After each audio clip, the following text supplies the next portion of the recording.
chèque carburant, justement. On en parlera avec Bruno Le Maire, le ministre de l'économie et l'invité de Sonia Mabrouk à 8h13 sur Europe 1.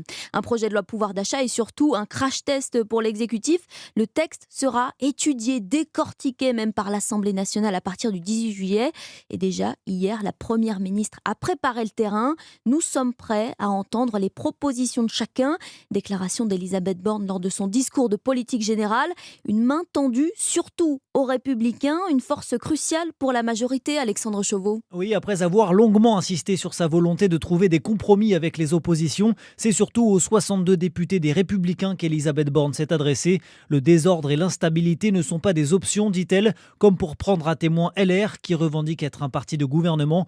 Mais c'est surtout dans les thèmes abordés que la Première ministre a parlé à la droite. Laïcité, je cite, sans accommodement ni compromission, décentralisation ou encore rigueur budgétaire, en s'adressant cette fois directement au président du groupe LR à l'Assemblée. L'équilibre de nos finances publiques est une question de souveraineté. Je sais que beaucoup y sont attachés sur ces bancs.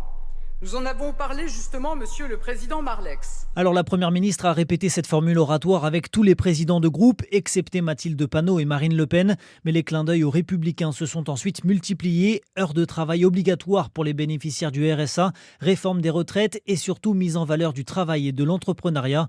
Autant de thèmes portés par Valérie Pécresse pendant la campagne présidentielle et qui contraignent la droite à se positionner clairement face aux propositions à venir du gouvernement. Alexandre Chauveau du service politique d'Europe